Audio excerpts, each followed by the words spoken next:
Hello বন্ধুরা, আসসালামু আলাইকুম। চলে আসলাম গাজীপুর কালীগঞ্জ। দেখুন এই বাড়িটা, পরিবেশটা কত সুন্দর, একদম নীরব, হয়তো মানুষ থাকে না, জরাজীর্ণ হয়ে পড়ে আছে। দেখুন পরিবেশটা আমি আপনাদেরকে দেখাচ্ছি। বাড়ির মানুষ সবাই ঢাকা থাকে, আমার পরিচিত। তা আমি এখানে মূলত আসছিলাম, আমার কাজে আসছি। সেক্ষেত্রে এখানকার পরিবেশটা দেখে আসলে খুব ভালো লাগলো, গ্রামীণ পরিবেশ। তাই ভাবলাম আপনাদের সাথে ভিডিও করে একটু শেয়ার করা যাক। তাই ভিডিওটা সংরক্ষণ করতেছি আপনাদের সাথে শেয়ার করার জন্য। অনুগ্রহ করে আপনারা একটু সঙ্গে থাকবেন, কারণ হচ্ছে এরকম পরিবেশ আমি দেখতে পাই না সচরাচর। শহরে বসবাস করার কারণে এই গ্রামীণ পরিবেশ আমি তেমন একটা খুঁজে পাই না, যার কারণে আজকে পাইছি, তাই ক্যামেরাবন্দি করে আপনাদের সাথে শেয়ার করার চেষ্টা করতেছি। অনুগ্রহ করে সঙ্গে থাকুন। এই যে দেখুন, মানুষ থাকে না, অযত্নে থাকলে যেমন হয় আর কি। দেখুন এখন প্রত্যেক জিনিস, মানুষের জীবন বা সব কিছুই মানুষ যদি এভাবে যত্ন না করে, অবহেলায় সব কিছুই নষ্ট হয়ে যায়। যেমন এই প্ল্যাটফর্মে আমরা যদি যত্ন সহকারে কাজ না করি, ঠিকমতো যদি এখানে অ্যাক্টিভ না থাকি, সেক্ষেত্রে এভাবে সব কিছু ধ্বংস হয়ে যায়।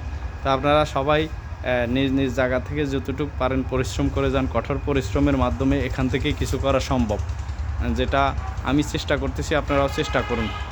চলুন আপনাদেরকে আরও কিছু দেখানোর চেষ্টা করি, অনুগ্রহ করে সঙ্গে থাকুন। এই যে দেখুন এখানকার পরিবেশটা দেখুন, নারকেল গাছ, বিভিন্ন রকম গাছ। মানুষ থাকে না, মানুষ বসবাস না করার কারণে এখানে এরকম একটু জরাজীর্ণ হয়ে পড়ে আছে। তবে পরিবেশটা খুব সুন্দর, গ্রামীণ পরিবেশ। দেখুন আমি আপনাদেরকে একটু দেখানোর চেষ্টা করতেছি, অনুগ্রহ করে সঙ্গে থাকুন। এই যে দেখুন এখানকার পরিবেশ। আর আমার সাথে যারা আসছে তারা ওই যে চালতা বলে এটাকে, ওটা পারতেছে। চলুন আপনাদেরকে একটু দেখাই। এখানে বিভিন্ন ফল ফলাদি গাছ আছে, তো তারা এগুলো সংরক্ষণ করতেছে মূলত ঢাকায় নেওয়ার জন্য। চলুন আপনাদেরকে একটু দেখানোর চেষ্টা করি।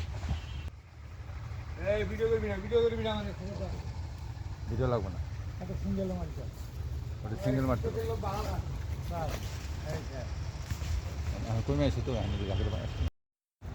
এই যে দেখুন এখানকার পরিবেশ। দেখুন আপনাদেরকে দেখাই, গ্রামীণ পরিবেশটা আসলে খুব সুন্দর। এই যে বিভিন্ন রকম গাছ, তেঁতুল গাছ, নারকেল গাছ, তাল গাছ, সব ধরনের গাছ আছে। আসলে এই ধরনের পরিবেশ এখন আর দেখা হয় না, অনেক দিন ধরে আমার আর গ্রামে যাওয়া হয় না। তো আজকে কাজের ক্ষেত্রে এখানে আসছিলাম, সেক্ষেত্রে আপনাদের সাথে এটা আসলে শেয়ার করার জন্যই মূলত ভিডিও। এই যে দেখুন আমি আপনাদেরকে একটু ধীরে ধীরে দেখানোর চেষ্টা করি যে এই গ্রামটা খুব সুন্দর। এই গ্রামটা, এই যে ধানের কাজ করতেছে মানুষ, এই যে হাল চাষ করতেছে, আধুনিক পাওয়ার টিলার আর কি এটার মাধ্যমে। ওই যে দেখুন মানুষ এখনও ধানের চাষ, ধান বাড়িতে উঠাইতেছে, মোটামুটি ক্লিয়ার হয় না। ওই যে খড় যেটা, সেটা বাড়তেছে। আপনারা দেখুন, আমি আপনাদেরকে চারদিকে একটু দেখানোর চেষ্টা করতেছি। এই গ্রামটা খুবই সুন্দর। দেখুন দেখুন আমার কাছে খুব ভালো লাগছে, তাই আমি ভাবলাম যে একটু আপনাদের সাথে শেয়ার করা যাক। অনুগ্রহ করে আপনারা সবাই সবার পাশে থাকবেন, সবাই সবাইকে সহযোগিতা করবেন। এটা হচ্ছে শেষ কথা। কারণ আপনারা যদি সহযোগিতা না করেন, তাহলে ছোটরা কীভাবে উঠবে? আপনাদের অবশ্যই ছোটদেরকে সহযোগিতা করতে হবে।